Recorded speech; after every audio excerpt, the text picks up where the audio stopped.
እንደው በስደት የቤተ ክርስቲያናችንን መከራ የሀገራችን መከራ እንደው አስብ እባክህ ብዬ አቡነ ዘበሰማያት ደግሜ ነበር። ምንም ኃጢአተኛ በሆን የአቡነ ዘበሰማያት አንካሳ የለውምና ሰው ክፋቱን ሃይማኖት ያለብሳታል ይላል የኢትዮጵያውያን ሊቃውንት። ሰው ክፋቱን ሃይማኖት ያለብሳታል ይሄድና በሃይማኖት ሳቅተው ቤተ ክርስቲያንን የሚጎዷት ሁልጊዜ ትምህርት አብስለው ያልተማሩ ሰዎች አብስለው ሳይማሩ ቤተ ክርስቲያንን የሚንድ ሐሳብ ይዘው ይመጡና ተከራክረው ሲረቷቸው ደግሞ ሄደው ከፖለቲካ ይለጥፋሉ። ሄደው እውነተኛ አባቶችን መንግስትን ተሳድበዋል ብለው ደግሞ ይካሰሳሉ። አሁን ይሄ ዘመን ምን እያደረገን እንደሆነ ታውቃላችሁ? እንዳናስብ እያደረገን። በቃ እንዳናስብ ነው የሚያደርገው። እኔ ገደው ይገርማል። ምክንያቱም የማናስብበት ምክንያት ደግሞ ለምንድን ነው?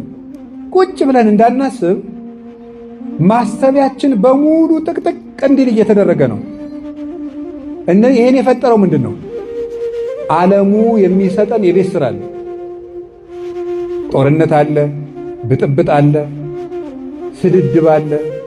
ዓለም መቼ ይጠፋል ብላችሁ ብትጠይቁኝ ማሰቢያ ቆመለት ብዬ ነው የምናገረው። የዩቲዩብን ሳትጨርሰው የፌስቡኩ ይመጣል። የፌስቡኩን ሳትጨርሰው የቲክቶክ ይመጣል። የዚያን ሳትጨርሰው የምትደውለው ስልክ አለ። ተንኮልን የሚያመነጩት ስራ ፈቶች ናቸው። ክፋትን፣ ቂምን፣ ሰው ከሰው ማጣላትን የሚያመጣው ስራ ፈቶ ቁጭ ማለት ነው። ነገረኛ የሚያደርግ ራሱ ስራ ፈት ነው። ስራ ፈትነት ነው። አንዳንድ ጊዜ እኔ ሳየው ፈረንጆቹ ተንኮል አላቸው። ያው ተንኮል የነሱ እንዲያውም ስትራቴጂክ ተንኮል ነው። በጣም ኃይለኛ ተንኮል ነው። እንደዚህ ቀለል ያለ ተንኮል አይነካካቸውም።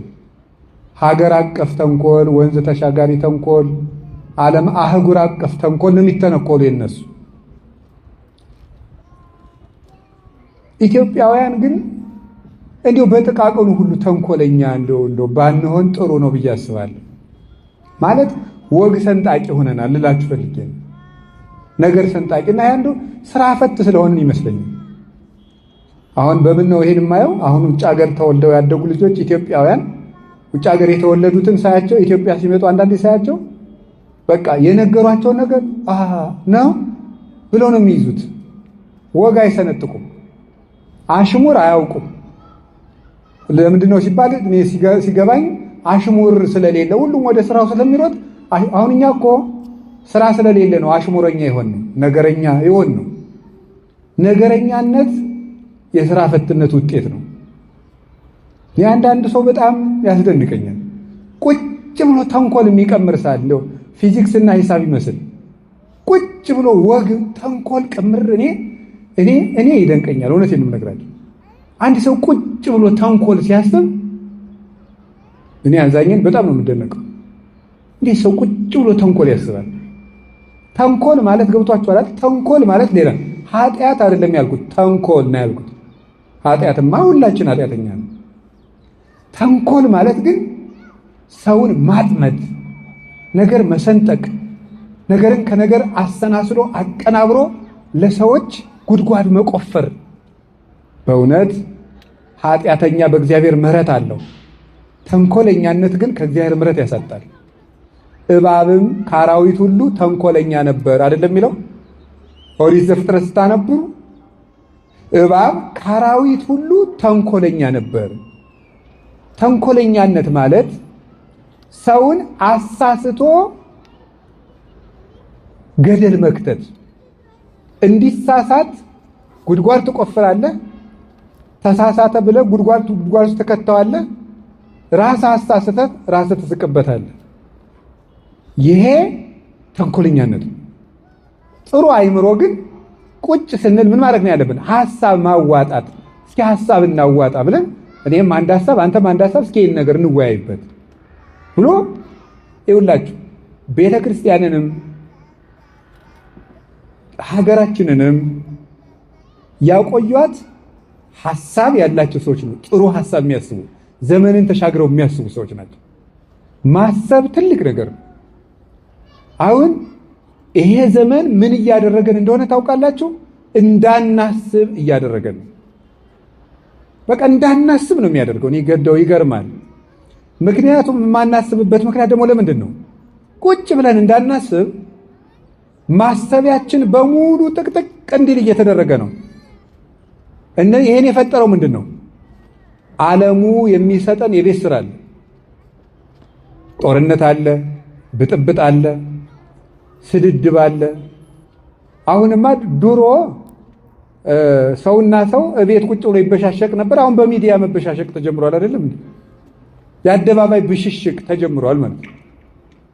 አሁን ያለ በሰው ጉዳይ ቁጭ ብሎ እንደው ኧረ በስመ አብ ከራስ ቤት በድን እያለ ሰው ልቅሶ ለምን ትሄዳለህ አለ ሊቁ።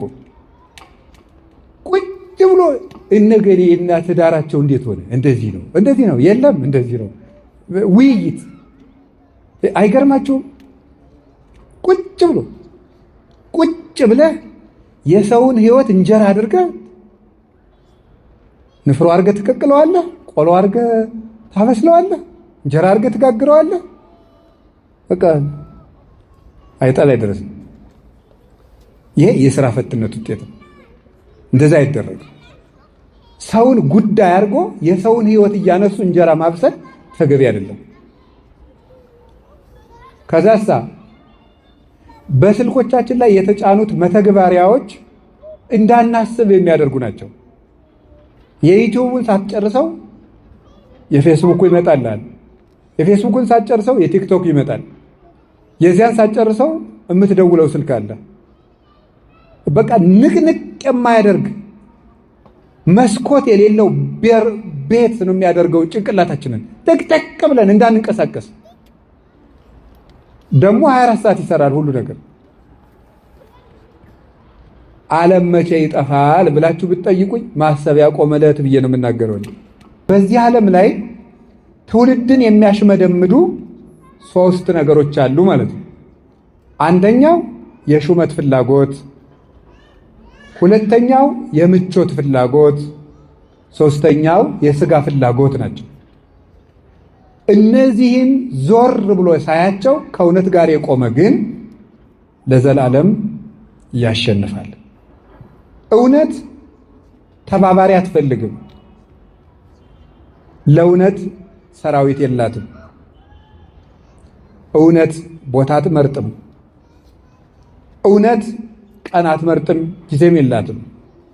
በጊዜ አትገደብም።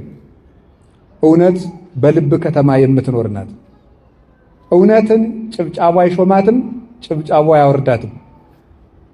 እውነት በአእምሮ ከተማ ነግሳ ትኖራለች። የእውነት መንበሯ ንጹሕ ልብ ነው።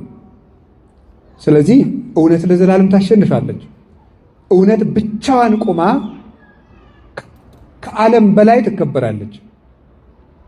ለምንድን ነው እንደዚህ ያልኩት ብትሉ 2-3 ነገሮችን ልነግራችሁ ፈልጌ ነው።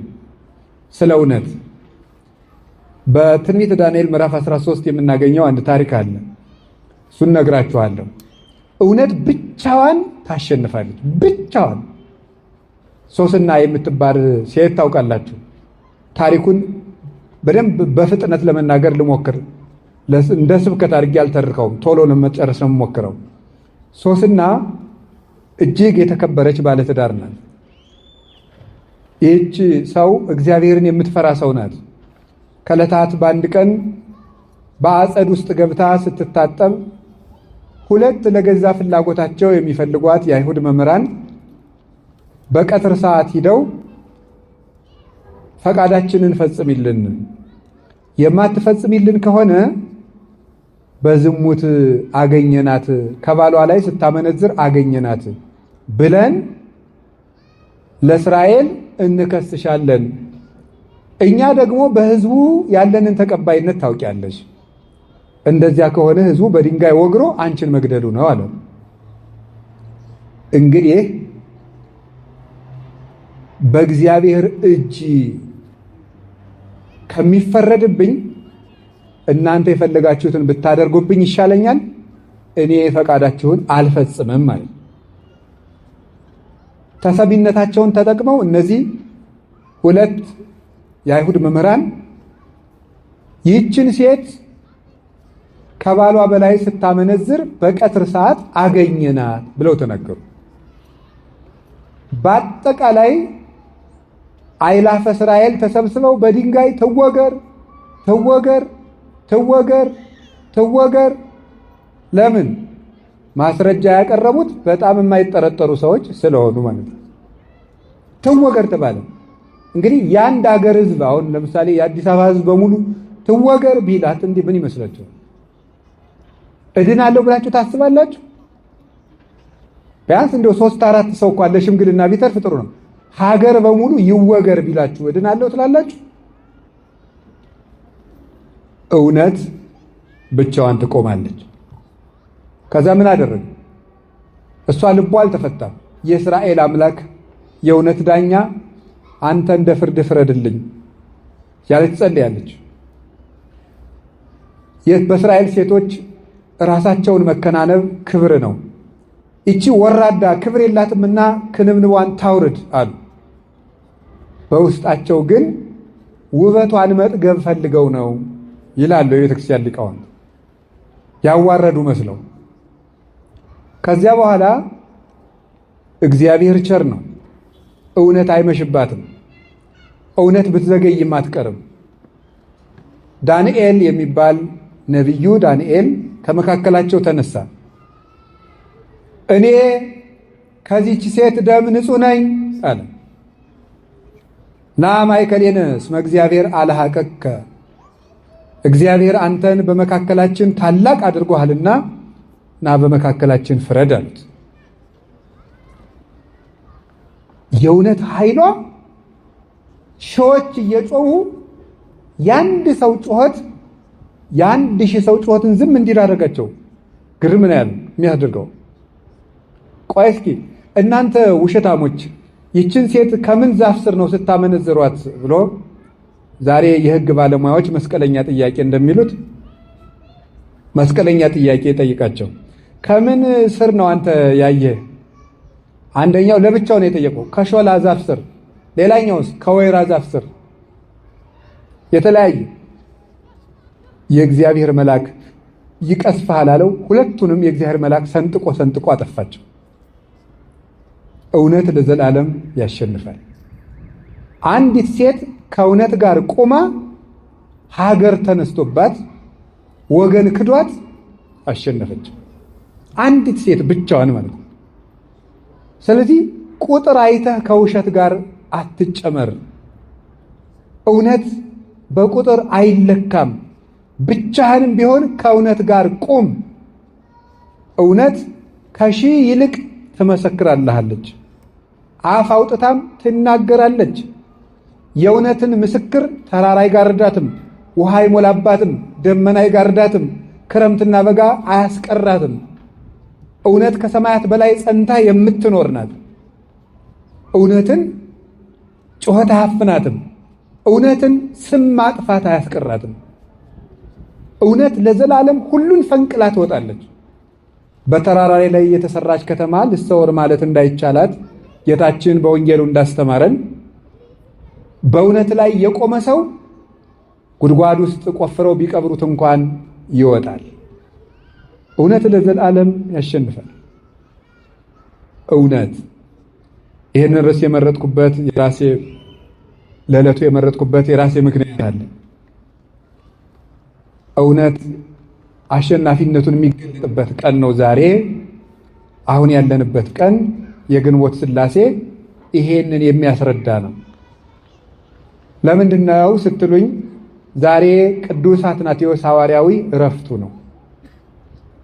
ቅዱስ አትናቴዎስ ሐዋርያዊ በ325 ዓመተ ምህረት የመጀመሪያውን የቤተ ክርስቲያን ዓለም አቀፍ ጉባኤ የጸሎት ሃይማኖት አንቀጽ ያረቀቀ ለ47 ዓመት በፓትርያርክነት ተቀምጦ ለግማሽ ክፍለ ዘመን ያህል የቤተ ክርስቲያንን አደራ የተሸከመ የእውነት ምሰሶ ነበረ ቅዱስ አትናቴዎስ። እሱ ብቻውን ነበር የሚሮጠው፣ ብቻውን። ይገርማቸዋል እኮ ቅዱስ አትናቴዎስ የተጠራው ከአረማዊ ቤተሰብ ነው። ክርስቲያን ካልሆኑ ቤተሰቦች ቤተሰቦቹ ክርስቲያን አይደሉም። የክርስቲያን ልጆች እርስ በርሳቸው ሲጨዋወቱ አንዱ ጳጳስ አንዱ ምዕመን እየሆኑ ይጫወታሉ። ያንን ሲጫወቱ እሱም ከጨዋታቸው አስገቡኝ አላቸው። አንተ የክርስቲያን ልጅ አይደለም፣ እኛ የክርስቲያን ሕፃናት ናቸው፣ የክርስቲያን ልጅ ነን። እንዴት አንተ ከኛ ጋር ጨዋታ ትጫወታለህ? ይሉታል። በቃ እንደናንተ ክርስቲያን ሆናለሁ፣ ከጨዋታቸው አስገቡኝ አላቸው። የሕፃናት ጨዋታ ነው። ሲጫወቱ ሕፃናቱ አትናቴዎስን አጥምቀን ክርስቲያን አደረግነው እያሉ አንዱ ሜሮን ሲቀባው፣ አንዱ አጠመቅኩ ሲለው የጨዋታ ነው ሁሉም ነገር። እንደዚያ ሲሉ በዘመኑ የነበረው የእስክንድርያ ሊቀ ጳጳስ እለእስክንድሮስ ደረሰ። ቆሞ ተመለከታቸው። አባታችን እነዚህን ሕፃናት ምን ቁም ነገር አገኝባቸዋለሁ ብለህ ነው የምትሰማቸው? አሉት። እግዚአብሔር በዚህ ሕፃን ላይ ያሳደረውን መንፈስ ቅዱስ አታውቁም፣ ከኔ ቀጥሎ ፓትርያርክነት የሚሾም ይህ ነው ብሎ ትንቢት ተናግሮ ይዞት ሄደ። በደንብ እያስተማረ መጻሕፍተ ብሉያትን መጻሕፍተ ሐዲሳትን እያስተማረ ዘመኑ የሚጠይቀውን በግሪኮ ሮማን ኢምፓየር ተስፋፍቶ የነበረውን የግሪክ ፍልስፍና ጥንቅቅ አድርጎ እንዲማር አደረገው። ለምን? እነ አሬዎስ የግሪክን ፍልስፍና እየተጠቀሙ በተለይ የአርስቶትልን ፍልስፍና እየተጠቀሙ የክርስቶስን የባህሪ አምላክነት ይክዱ ስለነበረ እሾህን በሾህ እንዲያወጡት ፍልስፍና ተማርኩ ያለን ሰው በፍልስፍናው መንገድ ለመርታት ፍልስፍናን ጥንቅቅ አድርጎ ተምሮ የዘመኑን የግሪክ ቋንቋ የቴዎሎጂ ተርምስ የሚባሉትን መሰረታዊ ቋንቋዎች አውቆ በንጽህና በቅድስና ተሸልሞ በእለእስክንድሮስ ቤት አደገ። ከሃዲው አሬዎስ ኢየሱስ ክርስቶስ ያልነበረበት ዘመን ነበር ወይም አልነበረም። አልቦ አመይሃሎ እሱ አልነበረም። ኢየሱስ ክርስቶስ የእግዚአብሔር የመጀመሪያው ፍጡር ነው። ኢየሱስ ክርስቶስ ከአብ ጋር አንድ ባህሪ አይደለም። እንደዚህ አይነት ሶስት ክህደቶችን ይዞ አሬዎስ ሲነሳ በኒቅያ ጉባኤ እንዲደረግ በዘመኑ የነበረው ንጉሥ ቆስጠንጢኖስ አዘዘ። ኒቅያ የምትባለው ዛሬ ኢዝኒክ ትባላለች፣ ቱርክ ውስጥ ያለች ከተማ ናት። እዚያ ዓለም አቀፉ ጉባኤ የመጀመሪያው ጉባኤ ተጠራ። 318 በዓለም የነበሩ ሊቃነ ጳጳሳት በሙሉ ሄዱ። የቤተ ክርስቲያን መከፋፈልም አልነበረም። የዚያ ጊዜ ቤተ ክርስቲያን አንዲት ቤተ ክርስቲያን ናት። እዚያ ሲሄዱ ቅዱስ አትናቴዎስ ተገኘ። እነዚህን ክህደቶች ሲያቀርብ ኢየሱስ ክርስቶስ ቀዳማዊ አይደለም ባለ ጊዜ ቀዳማዊነቱን ተንትነው አስረዱ።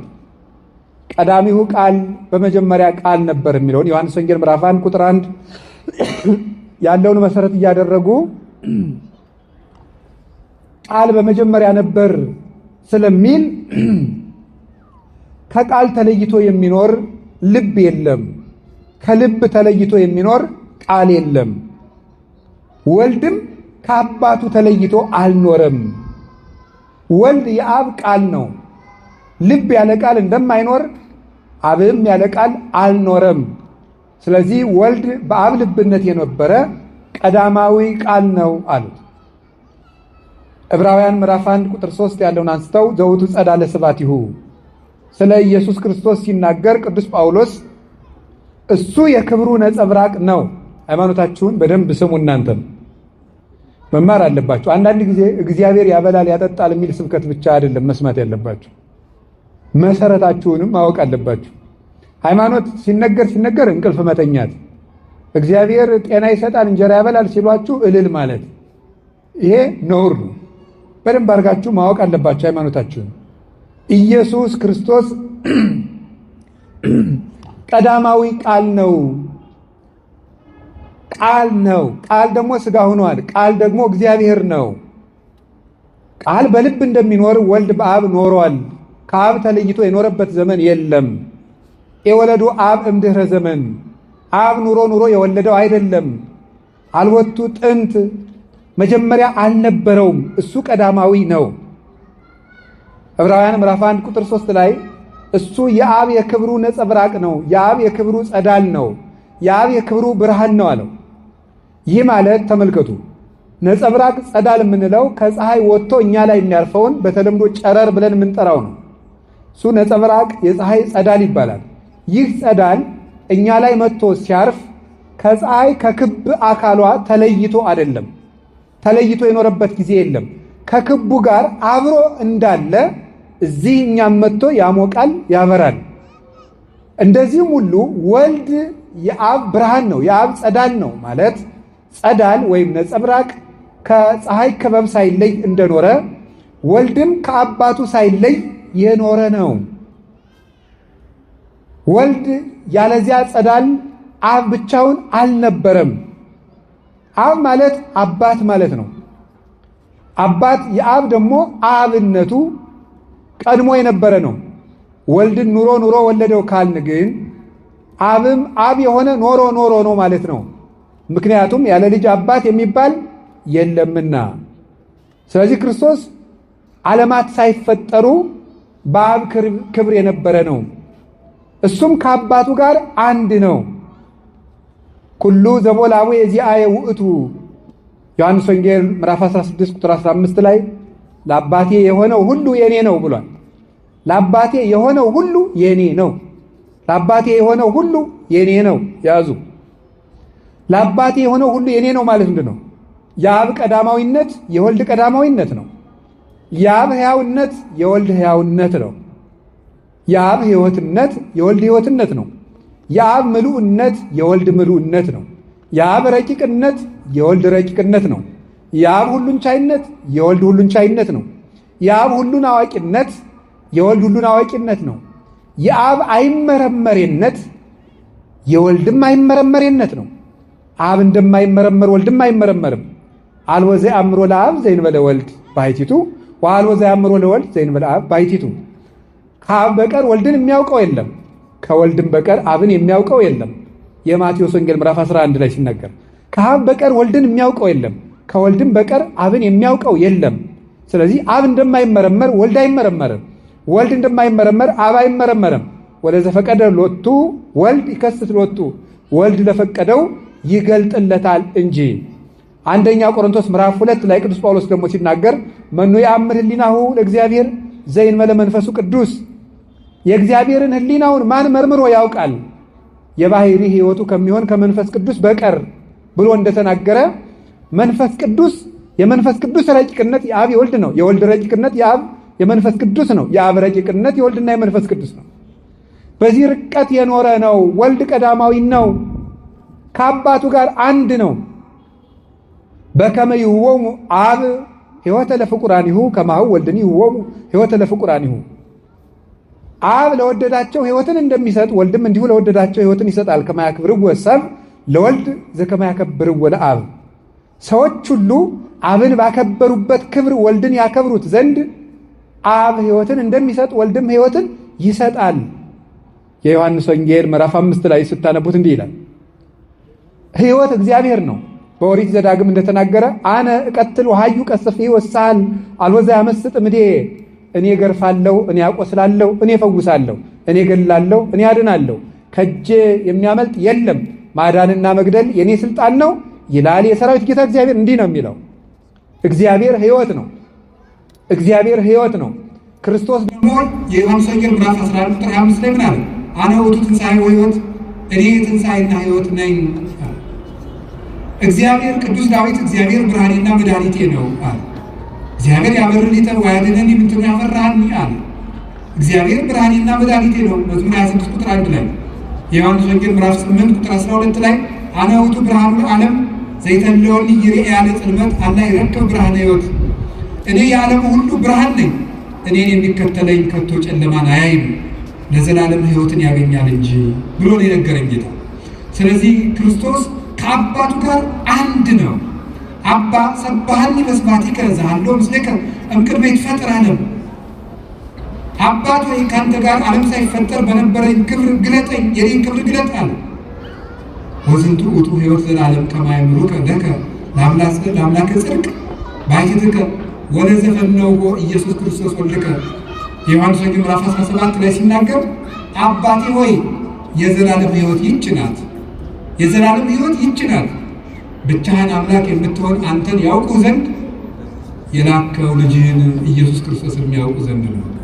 እንግዲህ የዘላለም ሕይወት አብን በማወቅና ወልድን በማወቅ የሚገኝ ከሆነ የዘላለም ሕይወት በአንድ አምላክ ይሰጣል እንጂ በዋና አምላክና በተከታይ አምላክ የሚሰጥ አይደለም። አምላክም አንድ ነው፣ ሕይወት ሰጭም አንድ ነው። እንደዚያ ከሆነ አብን ማወቅ ሕይወት ከሆነ ወልድንም ማወቅ ሕይወት ከሆነ ሕይወት ደግሞ ለዓለም ያለው አንድ ነውና አንድ ሕይወት አለውና ለዓለም ያ አንድ ሕይወት እሱ ከአባቱ ከመንፈስ ቅዱስ ጋር ሩይ በመለኮቱ የሚሆን አንድ የባሕርይ ጌታ ኢየሱስ ክርስቶስ ነው። አንደኛ ዮሐንስ ምዕራፍ 5 ቁጥር 20 ላይ እንዲህ ይላል ቅዱስ ዮሐንስ በመልእክቱ ሲናገር ንነሰ ነአምን ከመ መጽአ ለእግዚአብሔር ወሀበነ ልበ ከመ ናይብሮ ለእግዚአብሔር በጽድቅ። እኛ ግን የእግዚአብሔር ልጅ እንደመጣ እግዚአብሔርንም እናውቅ ዘንድ ልቡናን እንደሰጠን እናውቃለን። ወሀለውነ በአሚን በወልደ እግዚአብሔር ዘውእቱ ዘበአማን እግዚአብሔር። አንድያ ልጅ በሚሆን በእግዚአብሔር ልጅ በኢየሱስ ክርስቶስ በማመን ጸንተን ይሄው እንኖራለን። እሱም ለዘላለሙ እውነተኛ አምላክ ነው ይላል። ስለዚህ ኢየሱስ ክርስቶስ ከአባቱ ጋር አንድ ነው። እኔና አብ አንድ ነን። ዘሬኪያየ ርዮ ላሙዬ አባቴን ያየ እኔን አየ። አብን ማየት እንዴት ወልድን ማየት ከሆነ ወልድን ማየት አብን ማየት ከሆነ አብ ከወልድ ልዩ ነውን? አይደለም። አብ ከወልድ አንድ ነው፣ ከመንፈስ ቅዱስም አንድ ነው። በስላሴያቸው ንነሰ ኢንበውዕ ውስተ ከፊለ መንግሥት፣ እኛ የስላሴን መንግሥት ወደ መክፈል አንገባም፣ ስላሴን በአንዲት መንግሥት እናውቃቸዋለን። በትንቢተ ኢሳይያስ ምዕራፍ 6 ቁጥር 3 ላይ እንደተነገረ ቅዱስ ቅዱስ ቅዱስ እግዚአብሔር ጸባዖት ፍጹም ሙሉ ሰማያት ወምድረ ቅዱሳት ስብሐቲከ ተብሎ እንደተጻፈው ቅዱስ ስለ አብ፣ ቅዱስ ስለ ወልድ፣ ቅዱስ ስለ መንፈስ ቅዱስ እግዚአብሔር ጸባዖት ስለ አንድ ጌትነታቸው ተብሎ የተነገረ ነው። እንዲህ አድርገው አርዮስን ተከራክረው ረድተዋል። ወልድ ቀዳማዊ ነው፣ ወልድ ከአባቱ ጋር አንድ ነው፣ ወልድ ፍጡር አይደለም፣ ዓለማትን የፈጠረ ነው። ወቦቱ ኩሉ ኮነ ወዘእንበሌሁሰ አልቦ ዘኮነ ወይምንትኒም ዘኮነ ወዘሂ ኮነ በእንቲአሁ ቦቱ ሕይወት ውእቱ። በእርሱ ሁሉ ሆነ፣ ያለ እርሱ ምንም የሆነ የለም። የተፈጠረው ሁሉ በእሱ ፈቃድ የተፈጠረ ነው። በእሱ የተፈጠረው ፍጥረት ሁሉ ሕይወት ነው። እሱ እውነተኛ ብርሃን ነው ተብሎ ዮሐንስ እንደነገረን። ስለዚህ የፍጥረታት ሕይወት ነው ክርስቶስ። ቅዱስ አትናቴዎስ ስለዚህ ጉዳይ ሲናገር አርዮስ መልስ በሰጠው ጊዜ እንግዲህ ክርስቶስ ከፍጡራን እንዳንዱ ከሆነ የጠፋውን ልፈልግ መጣሁ እንደምን ይላል። በማቴዎስ ወንጌል ምዕራፍ 18 ላይ እስመ መጽአ ወልደ እጓለ እመሕያው ከመ ይስዕስ ወያድኅን ዘተሃጉለ፣ የእግዚአብሔር ልጅ የሰው ልጅ ኢየሱስ ክርስቶስ የጠፋውን ሊፈልግና ሊያድን መጥቷልና ይላል። ኢየሱስ ክርስቶስ ከፍጡራን እንዳንዱ ተራ ፍጡር ከሆነ ምስጋና ይግባውና ተራ ፍጡር ከሆነ እንዴት የጠፉትን ሊፈልግ ይመጣል? እሱ ራሱ የሚፈለግ ነው በለኛ ነበር ያለው ቅዱስ አትናቴዎስ። ክርስቶስማ አምላክ ባይሆን ኑሮ የጠፉትን ሊፈልግ እንዴት ይመጣል? ፍጡር የጠፋውን የሚፈልግ ቢሆንማ ኖሮ አዳምን ፍጡር የሚያድነውና የሚዋጀውማ ቢሆን ኖሮ መላእክት ለምን ባልተላኩለትም ነበር? ሲወጡ ሲወርዱ የነበሩ መላእክት ለምን ባልዋጁትም ነበር? እውነተኛውን እርቅ ግን የሚፈጽመው አምላክ ነውና እግዚአብሔር አንድያ ልጁን ላከ እንጂ። በፍጡር ደምማ ዓለም የሚድን ከሆነ የአቤል ደም አያድነንም ነበር? የኢሳይያስ ደም አያድነንም ነበር? አይደለም። እንደዚያ ከሆነማ የሰው ልጆች ድነት ከንቱ ነው በለኛ እያለ ነበር ቅዱስ አትናቴዎስ ይህንን ትምህርት የሰጠው። በዚህ መሰረት የጌታችን የመድኃኒታችን ኢየሱስ ክርስቶስ እውነተኛ አምላክነትና ጌትነት በስልጣኑ ያስተማረ፣ በስልጣኑ ሕግ የሰራ። ልብ በሉ፣ የሕግ ባለቤት እግዚአብሔር ነው። በኦሪት ዘጸአት ምዕራፍ 20 ቁጥር 1 ጀምሮ እንደምታነቡት 10ን ቃላት ለእስራኤል ሕግ አድርጎ የሰጣቸው እግዚአብሔር ነው። ያለ እግዚአብሔር ትእዛዝ ሕግን በሕግ መተካት የሚችል የለም። ታዲያ እንደዛ ከሆነ ምን አለ? ሰማዕክሙ ዘተብዕለ ለቀደምትክሙ አፍቅሩ ቢጸክሙ ወጽልዑ ጸላእተክሙ ወአንሰ እብለክሙ አፍቅሩ ጸላእተክሙ። ለቀደሙት ሰዎች ወዳጆቻችሁን ውደዱ፣ ጠላቶቻችሁን ጥሉ እንደተባለ ሰምታችኋል። እኔ ግን እላችኋለሁ ጠላቶቻችሁን ውደዱ። ኩኑ እምከመ ኀረያነ ከመ ትኩኑ ውሉዶ ለአቡክሙ ዘበሰማያት። ለሰማይ አባታችሁ ልጆቹ ተሆኑ ዘንድ ርኅሩኆች ሁኑ። እስመ አቡክሙ ሰማያዊ ያጸርቅ ፀሐይ ላይ ለጻድቃን ወኃጥአን። የሰማይ አባታችሁ ለጻድቃንም ለኃጥአንም ፀሐይን ያወጣል፣ ያዘንም ዝናመ ላይ ለሄራን ወኩያን። ለክፎችም ለደጎችም ዝናምን ያዘንማል። እኔ ግን እላችኋለሁ ወዳጆቻችሁንማ ብቻ ብትወዱ ከአሕዛብ ብልጫችሁ ምንድን ነው? ቀራጮችስ ይህንን ያደርጉት የለምን? እያለ ሕግን የሠራ ተራራው ላይ ቀድሞ በሙሴ ዘመን ሕግን እንደሰጠ ትናንት በተራራ ላይ ሕግን የሰጠዋችሁ እኔው ነኝ ሥጋ ለብሼ መጣሁ ሲል ወደ ተራራ ወጥቶ ከፍ ባለ ቦታ ላይ ቆሞ እኔ ግን እላችኋለሁ እያለ እንደ ጌትነቱ ሕግን ሠራ። ስለዚህ ምን አለ? እንዲህ ይላል፣ እስመ ከመ መኮንን ይምሄሮሙ ወአኮ ከመ ጸሐፍቶሙ። ሲያስተምራቸውም እንደ ጌትነቱ እንደ ባለሥልጣን ያስተምራቸው ነበር እንጂ እንደ ጸሐፍት እንደ ፈሪሳውያን አላስተማረም። እንደ ኢሳይያስ ከመዝ ይቤ እግዚአብሔር ጸባዖት፣ አሸናፊ እግዚአብሔር እንዲህ ይላል እያለ አላስተማረም። እንደ ዘካርያስ ከመዝ ይቤ እግዚአብሔር ዘኩሎ ይመልክ፣ ሁሉን የሚገዛ እግዚአብሔር እንዲህ ብለዋል ብሎ አላስተማረም። እንደ ሕዝቅኤል ከመዝ ይቤ እግዚአብሔር አዶናይ፣ ሁሉን ቻይ እግዚአብሔር እንዲህ ብለዋል ብሎ አላስተማረም። እንደ ሙሴ ከመዝ ይቤ ለክሙ እግዚአብሔር ደቂቀ እስራኤል፣ የእስራኤል ልጆች ወይ እግዚአብሔር እንዲህ ብሏችኋል ብሎ አላስተማረም። እሱ ያስተማረ ግን እኔ እላችኋለሁ እያለን ያስተማረ እውነት እውነት እላችኋለሁ አለ። እስመ ሐጋጌ ብሉይ ወሐዲስ ውእቱ ኢየሱስ ክርስቶስ። የብሉያትና የሐዲሳት ጌታ ኢየሱስ ክርስቶስ ነው። የነቢያትና የሐዋርያት የማዕዘናቸው ራስ ኢየሱስ ክርስቶስ ነው። የእምነታችን ራስና አበጋዝ፣ የሕይወታችን ራስ፣ የትንሣያችን በኩር፣ የጨለማው ገዢ የተቀጠቀጠበት እውነተኛው ፀሐይ ጽድቅና ብርሃናችን፣ የነፍሳትን ጥም የቆረጠ የሕይወት ውሃ እሱ ኢየሱስ ክርስቶስ ነው። ስለዚህ ቅዱስ አትናቴዎስ ይህንን አስተማረ፣ ገለጠ። ጸሎተ ሃይማኖት የሚባለው ጸሎት አርቅቆ ያቀረበው ቅዱስ አትናቴዎስ ነው። ዛሬ ግንቦት 7 ሥላሴ የቅዱስ አትናቴዎስ ዕረፍት ነው። በጣም በትልቅ ቀን የተሰበሰብነው የተወደዳችሁ ምዕመናን፣ ሃይማኖታችን የተመሰከረበት ቀን ነው። ይሄ ቀን እግዚአብሔር በዚህ ቀን ስለሰበሰበም እናመሰግነዋለን። በኋላ ሁላችንም ቀጥ ብለን ቁመን ይህንን ጸሎት እንጸልያለን። የሕይወታችን ጌታ ትንሣኤያችን ኢየሱስ ክርስቶስ እውነት ሆኖ ያሸነፈበት ከ318ቱ ሊቃውንት ጋር 319ኛ ብሎ የአርዮስን ልብ በረቂቅ ሥልጣኑ የወጋበት በዮሐንስ ወንጌል ቀዳማዊ ቃል በሚለው ቃሉ የክደትን እንክርዳድ አበጥሮ የዘራበት በመንፈስ ቅዱስ እስትንፋስነት እንክርዳዱን አርዮስን ከአዝመራው የለየበት የትልቁ መሳሪያውና መዶሻው የቅዱስ አትናቴዎስ ዕረፍቱ ነው ዛሬ። ስለዚህ ቅዱስ አትናቴዎስ ይህን እውነት ገለጠ። አርዮስ ተወገዘ። አርዮስ ከተወገዘ በኋላ እለእስክንድሮስ ሲያርፍ አርዮስ ሞቶ እለእስክንድሮስ አልፎ አትናቴዎስ በእለእስክንድሮስ መንበር የእስክንድርያ ፓትርያርክ ሆኖ ሲሾም እለእስክንድሮስ ሊሞት ሲል እንዲህ ብሎት ነበረ። አትናቴዎስ ወይ አንተ የቤተ ክርስቲያን ሹመት ትሸሸዋለህ፣ ግን ይከተልሃል እንጂ አይለቅህም ብሎት ነበር። ቅዱስ አትናቴዎስን ቅዱስ ጎርጎርዮስ ዘንዚናዙ ሲያመሰግነው የቅድስና ሁሉ ፍሬ፣ የቅድስና ውበት ምልክት፣ የትሩፋት ሁሉ መገኛ ነው አትናቴዎስ ይለዋል ቅዱስ አትናቴዎስን ሲያመሰግነው። ስለዚህ ቅዱስ አትናቴዎስ 47 ዓመት በእስክንድርያ መንበር ሲቀመጥ 17ቱን ዓመት በስደት ነው የኖረው።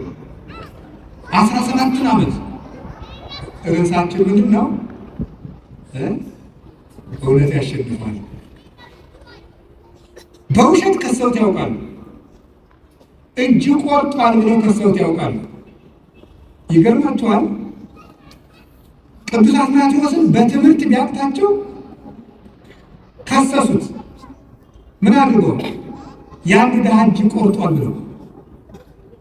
በአጋጣሚ እጁ ተቆርጧል ተብሎ ከተባለ ቅዱስ አትናቴዎስ ተከሶ ቀረበ። ይገርማችኋል። የሰው እጅ ተቆርጧል ተብሎ የታሰረው ሰውዬ በአጋጣሚ ለሌላ ጉዳይ በጉባኤው ተገኘ። ቅረብ አሉት። ምን ቆርጧል ነው ያላችሁ? እኛ ለቅዱስ አትናቴዎስ እጅ። ምን ቆርጧል ነው ያላችሁ? እጅ። የቆረጥኩት ሰው ስሙ ማን ይባላል? እገሌ። የውሸት የምንፍቅና የክደት ጳጳሳት ተሰብስበው እንደዘመኑ ምን እንደቆረጥኩት? እጅ። አየህ፣ ጅል ሰው ትልቅ ስራ መስራት ሲያቅተው ትልቅ ሰው ሰልቦ ይታወቃል። የጅል ሰው አካሄድ እንደዚህ ነው። ጅል አያደርጋችሁ እግዚአብሔር።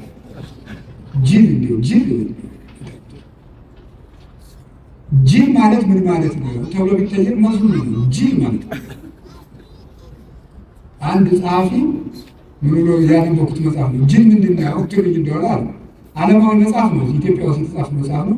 የመጽሐፉን ርዕስ አልናገርም ማስታወቂያ እንዳይሆንብኝ እና እንግዲህ ዓለማዊ መጽሐፍ ስናነብ የሚጣልም የሚያያዝም ነገር ስላለ እና ጅል ምንድን ነው ትለኝ እንደሆነ ጅል ማለት ወደ ኋላ ወደፊት የማይል ነው ማለት የሰውየውን ጽሑፍ እኔ ስረዳው ነገም የማይገባው ትናንትም የማይገባው ማለት ነው። ጅል ማለት አርቆ የማያስብ ባለበት የሚቆም ብሎ ዛሬን ካበላው እንደ ሐውልት ቁሞ ያድራል። ጅል እንደዚህ ነው። እነዚያ ጅል ጳጳሳት ተሰብስበው እጅ ቆርጧል አሉ። ከዛ ምን አደረገ? አንዱን እጅ ደበቀና አንዱን እጅ ከፍ አድርጋለሁ። በአጋጣሚ ቅዱስ አትናቴዎስ ትክ ብሎ ሲመለከት ሰው ሁሉ አትናቴዎስ ምን ይሆን ብሎ ተሰብስቧል። ትክ ብሎ ሲመለከት ያን ቆርጧል የተባለው ሰው እያዩ ና ወደፊት አሉ። መጣ። ቀኝ እጅህን አንሳ አለው። አወጣ እና የታሪ ቆረጥኩት ሲባል ሌላኛው እጁ ነው። ይሄኛውን እጁ ሰውሮታል። ይሄኛውን እጅ ብድግ አድርግና ቅዱስ አትናቴዎስ እንግዲህ የቆረጥኩት ሶስተኛውን እጅ ነው ብሎ ተናገራቸው። እውነት ያሸንፋል። ተሰብስበው በውሸት ያንን ምሰሶ ያንን የክፍለ ዘመን ብርሃን ያንን የቤተ ክርስቲያን ኮከብ ብቻውን 50 ዓመት የቆመ አምድ ነበር ቅዱስ አትናቴዎስ ብቻውን። ከእውነት ጋር ከሆኑ ግን አንድ ሆኖ ብዙነት ነው። ሄድና ይሄን መሰከረ። ንጉሱን እንግዲህ ታውቃላችሁ፣ ከሚስት ውጭ የተወለደ ሰው ስድብ አለው አይደል? ቃሉን ባንናገረው ይሻላል መሰለኝ። የሚሰደብበት ከሚስት ውጭ የተወለደ ልጅ እንደዛ ነው። በሀገራችን ከሚስት ውጭ የተወለደ ሰው ጳጳስ አይሆንም ነበር። ታውቃላችሁ አይደል? ከሌላ ሚስት የተወለደ ሰው አይሾምም። እስከ ብዙ ጊዜ ፓትርያርክ አይሆንም ነበር። እሱ ብቻ አይደለም፣ ቄስ መሆን አይችልም። ከሌላ ሚስት የተወለደ ሕጋዊ ከሆነ ባለትዳር ያልተወለደ ሰው ቄስ መሆን አይችልም። ስርዓተ ቤተክርስቲያን ይከለክላል። አሁን የቄሶችን እናት አባት ደግሞ ምርመራ እንዳትገቡ። የኢትዮጵያ ምዕመናን እኮ የሰው ኃጢአት ለማጥናት አርኪኦሎጂስቶች እኮ ናችሁ እናንተ ጀግኖች። አይ እሱ ውስጥ እንዳትገቡ።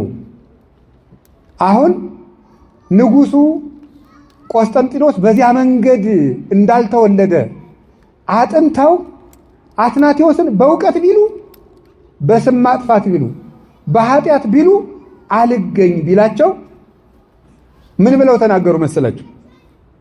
ንጉሱን ከሚስቱ ውጭ የተወለደ ነው ብሎ ተሳድቧል ብለው ለንጉስ ከሰሱ። ከእስክንድሪያ ወደ ሮም ስንዴ ግብር እንዳይላክ አድርጓል፣ የመንግስትን መንበር እየነቀነቀ ነው ብለው ከሰሱት። አቅም ሲያቅትህ ወይ ወደ ውሸት ትጠጋለህ ወይ ወደ ፖለቲካ ትጠጋለህ። እንደዚህ በጣም ችግር እኮ ነው።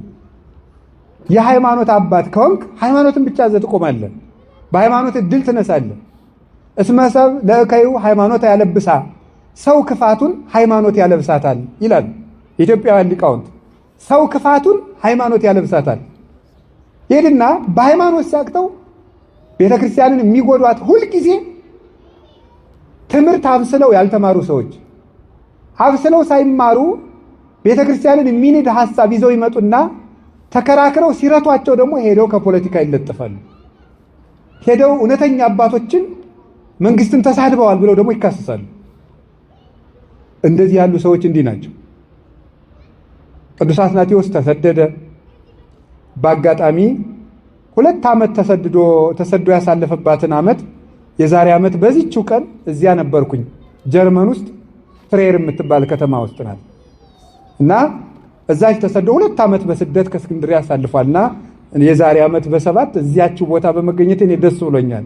ቅዱስ አትናቴዎስ ስለምወደው እንደው በስደት የቤተ ክርስቲያናችንን መከራ የሀገራችን መከራ እንደው አስብ እባክህ ብዬ አቡነ ዘበሰማያት ደግሜ ነበር። ምንም ኃጢአተኛ በሆን የአቡነ ዘበሰማያት አንካሳ የለውምና እና ልላችሁ የፈለግኩት ያ ሁሉ ዘመን አብቅቶ ያ ሁሉ ግፍ አብቅቶ በገዳማት ተሰዶ ተንከራቶ አሬዎሳዊ ጊዮርጊስ የሚባል ደግሞ ተሹሞ እጅግ ተንኮለኛ የሆነ እንግዲህ ታውቃላችሁ ቅዱስ አትናቴዎስ የምን ለኢትዮጵያ ቤተክርስቲያን ትልቅ ባለውለታዋ ነው። የኢትዮጵያውያን የመጀመሪያውን ጳጳስ አቡነ ሰላማ ከሳቴ ብርሃንን የሾመልን ቅዱስ አትናቴዎስ ነው። ታውቃላችሁ ቅዱስ አትናቴዎስ ነው የኢትዮጵያውን የመጀመሪያውን ጳጳስ ሾሞ የሰደደልን አቡነ ሰላማ ከሳቴ ብርሃን። አቡነ ሰላማ ከሳቴ ብርሃን ተሾመው ኢትዮጵያ ከመጡ በኋላ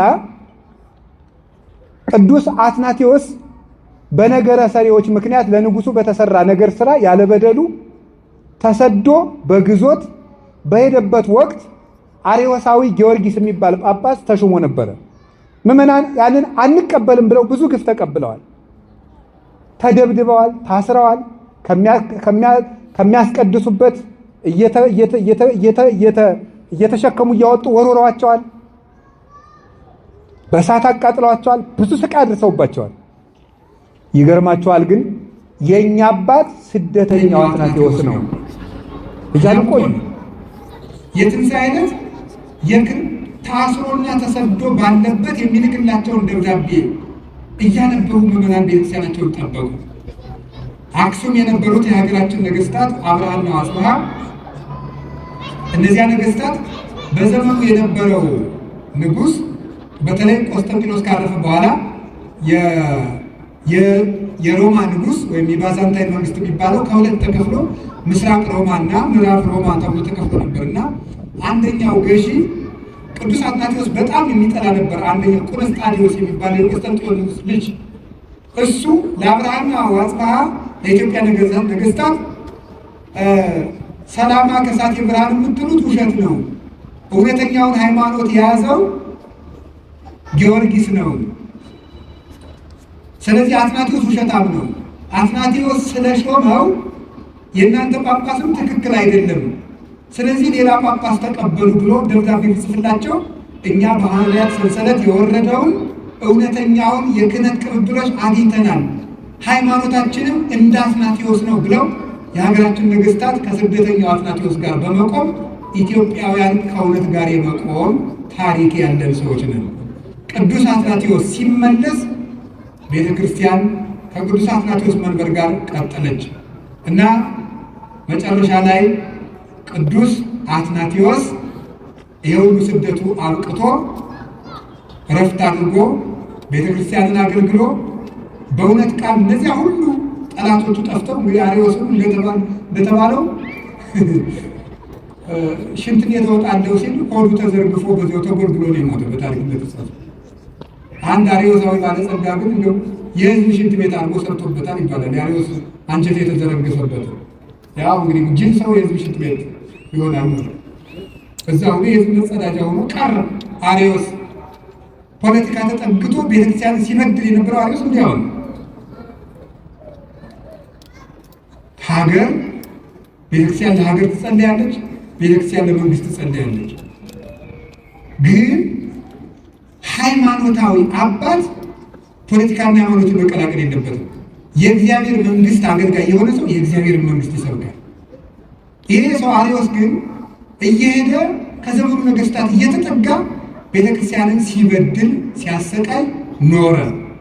ቅዱስ አትናቴዎስ ግን ከቤተክርስቲያን ነግሶ ኖረ።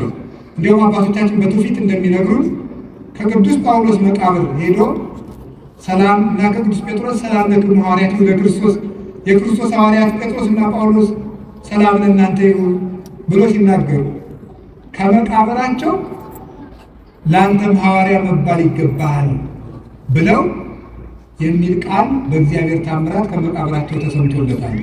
ስለዚህ አትናቴዎስ ሐዋርያው የሚባለው ብቻውን እንደውም ይባላል አትናቴዎስ ዓለም በአትናቴዎስ ላይ እንደተነሳ አትናቴዎስ ደግሞ ብቻውን በዓለም ላይ የተነሳ ሰው ይባላል። በታሪክ ሲጻፍ ታውቃላችሁ። ብቻውን በዓለም ላይ የተነሳ ሰው የዛን ጊዜ ሮማ፣ እስያ፣ አፍሪካ፣ አውሮፓ የሚባለው ሁሉ አንድ ዓለም ነበር የነበረው። በክርስትና አልተከፋፈልም። የዛ ጊዜ ይገርማችኋል እኮ አሁን እዚህ ኢትዮጵያ ውስጥ ወይም ሌላ ቤተክርስቲያን ውስጥ ወይም አርመን ቤተክርስቲያን ውስጥ እርስ በርስ ጳጳሳት ቢጣሉ እኮ አይደለም። በዓለም ያሉ ጳጳሳት ከጥቂቶቹ በስተቀር በአትናቴዎስ ላይ ተነስተውበት ቤተ መንግስቱ በአትናቴዎስ ላይ ተነስቶበት ብቻውን አትናቴዎስ ግን በእነሱ ላይ ቆሞ ያሸነፈ የእውነት ምሰሶ ነበረ እና እንዲሁም ተሰብስበው ሰዎች ኧረ እባክህ ዓለም ሁሉ እኮ ተነሳብህ ብለው ቢጠይቁት ግድ የለም በኢየሱስ ክርስቶስ ስም እኔም በዓለሙ ተነስቼበታለሁ ብሎ ነበር። ብቻውን በዓለም ላይ የቆመ ብርሃን ቅዱስ አትናቴዎስ ነው። የአርዮስ ስም አጠራሩ ጠፍቶ አሰረ ፍኖቱ ሁሉ ተደምስሶ የእሱ መንበር የለው። የቅዱስ አትናቴዎስ እናቱ ቤተክርስቲያን ግን እስከ ዛሬ ድረስ ፍሬ እያፈራች አለች። እውነት ለዘላለም ታሸንፋለች። የቅዱስ አትናቴዎስ አምላክ በሃይማኖት ያጽናል። ይህን ጸሎት ሃይማኖት ያረቀቀው እሱ ነው። አባ ጳውሊ የተባሉ አባት በራእይ እንዳዩት ሰይጣን እንደ ጸሎት ሃይማኖት አድርጎ የሚጠላው ጸሎት የለም፣ ሰማዕታት ለሚያፈሰሱለት እውነት ነው እና ይላሉና ጸሎት ሃይማኖት የሚለው መንገድ ላይ ሆናችሁ፣ መቃብር ላይ ሆናችሁ፣ ውስጥ ሆናችሁ፣ የትም ሆናችሁ ቢሆን ጸልዩ፣ የአትናቴዎስ አምላክ ይደርስላቸዋል። የቅዱስ አትናቴዎስ አምላክ በፍጹም ሰላሙን ለሁላችንም ይድረስልን። ከእውነት ጋር ያቁመን እግዚአብሔር። በስብሐት ለእግዚአብሔር።